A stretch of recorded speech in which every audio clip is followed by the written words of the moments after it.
हमारे चैनल ज्ञान पथ को सब्सक्राइब करें और बेल आइकॉन जरूर दबाएं नए वीडियो सबसे पहले देखने के लिए।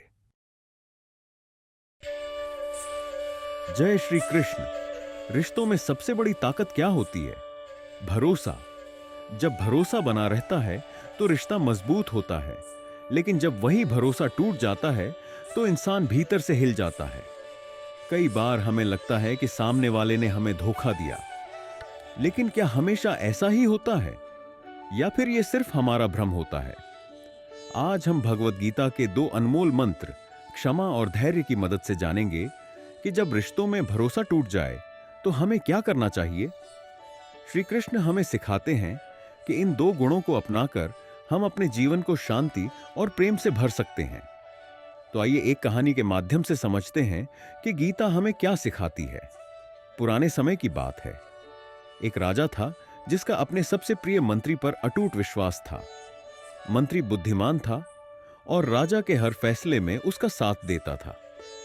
उसने कभी भी राजा को गलत सलाह नहीं दी थी, लेकिन एक दिन ऐसा हुआ कि राजा को लगने लगा कि मंत्री ने उसे धोखा दिया है। दरअसल राज्य के कुछ लोगों ने राजा के कान भर दिए थे कि मंत्री गुप्त रूप से शत्रु राज्य के राजा से मिल रहा है। राजा को बहुत गुस्सा आया। उसने बिना कुछ सोचे समझे मंत्री को बुलाया और कहा, मैंने तुम पर भरोसा किया, लेकिन तुमने मुझे धोखा दिया। अब तुम्हें इसकी सजा मिलेगी। मंत्री हैरान था, लेकिन उसने कोई बहस नहीं की। उसे जेल में डाल दिया गया। अब जरा सोचिए, क्या मंत्री सच में दोषी था? यही तो होता है जब भरोसा बिना ठोस आधार के टूट जाता है। श्री कृष्ण हमें गीता में समझाते हैं कि जो व्यक्ति क्षमाशील, करुणावान और सभी जीवों के सच्चे मित्र होते हैं, वे ही वास्तव में स्थिर बुद्धि के होते हैं। यानी पहला मंत्र क्षमा।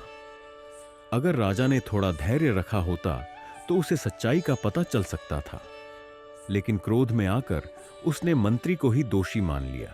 यही हमारे साथ भी होता है। कई बार हमें लगता है कि किसी ने हमारा भरोसा तोड़ा है, लेकिन क्या हम उसकी पूरी सच्चाई जानते हैं? क्या हमने उसकी स्थिति को समझने की कोशिश की?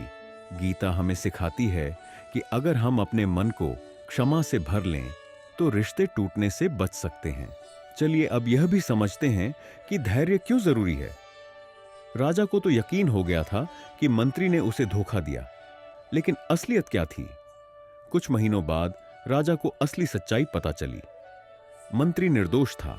जिन लोगों ने राजा के कान भरे थे, वे खुद राजा के खिलाफ षड्यंत्र रच रहे थे।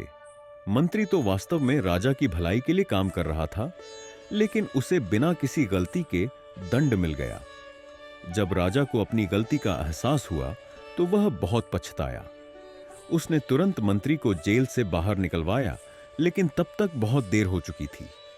मंत्री जेल में रहते रहते बीमार हो चुका था। राजा को बहुत दुख हुआ। उसने मंत्री से कहा, मुझे क्षमा कर दो, मैंने तुम्हारे साथ बहुत अन्याय किया। मंत्री मुस्कुराया और कहा, महाराज, मुझे पहले से ही पता था कि सत्य एक दिन सामने आएगा, इसीलिए मैंने धैर्य रखा। अगर मैं क्रोध में आकर चिल्लाता या आपके खिलाफ कुछ कहता तो स्थिति और बिगड़ सकती थी, लेकिन मैंने गीता के अनुसार धैर्य और शांति बनाए रखी और अंत में सत्य की जीत हुई। यही गीता का दूसरा मंत्र है, धैर्य। श्री कृष्ण कहते हैं कि संतोष और धैर्य ही सबसे बड़ा सुख है। अगर हमें किसी पर शक होता है या हमें लगता है कि किसी ने हमें धोखा दिया है, तो हमें जल्दबाजी में कोई निर्णय नहीं लेना चाहिए। थोड़ा समय दें, धैर्य रखें, सत्य खुद ब खुद सामने आ जाएगा। चलिए समझते हैं कि क्षमा और धैर्य को अपनाने से जीवन कैसे बदलेगा। अब सवाल उठता है, क्या हम भी अपने जीवन में इन 2 गुणों को अपना सकते हैं? बिल्कुल। अगर कोई अपना भरोसा तोड़े तो सबसे पहले पूरी सच्चाई जानने की कोशिश करें। बिना सोचे समझे कोई कदम ना उठाएं। अगर कोई गलती कर भी देता है तो उसे तुरंत दंड देने के बजाय उसे सुधारने का मौका दें। हर इंसान गलती कर सकता है, लेकिन अगर हम उसे माफ कर दें तो इससे हमारा ही मन हल्का होगा। धैर्य रखें। रिश्तों में उतार चढ़ाव आते रहते हैं, लेकिन अगर हम हर मुश्किल समय में धैर्य बनाए रखें तो चीजें अपने आप ठीक हो जाती हैं। क्रोध में कोई भी फैसला न लें। क्रोध क्षणिक होता है, लेकिन उसके कारण लिए गए फैसले जीवन भर का पछतावा बन सकते हैं। श्री कृष्ण हमें सिखाते हैं कि रिश्ते विश्वास पर टिके होते हैं, लेकिन उन्हें क्षमा और धैर्य से बचाया जा सकता है। अब आपसे एक सवाल, क्या आपके जीवन में कभी ऐसा हुआ है कि किसी ने आपका भरोसा तोड़ा और बाद में आपको सच्चाई पता चली? अगर आपको कोई धोखा दे तो आप क्या करेंगे? तुरंत बदला लेंगे या धैर्य रखकर सच्चाई का इंतजार करेंगे? नीचे कमेंट में बताइए और अपनी राय साझा करें। अगर आपको यह वीडियो पसंद आया हो तो इसे अपने दोस्तों और परिवार के साथ शेयर करें, ताकि वे भी गीता की इन सिखों को अपने जीवन में उतार सकें। राधे राधे।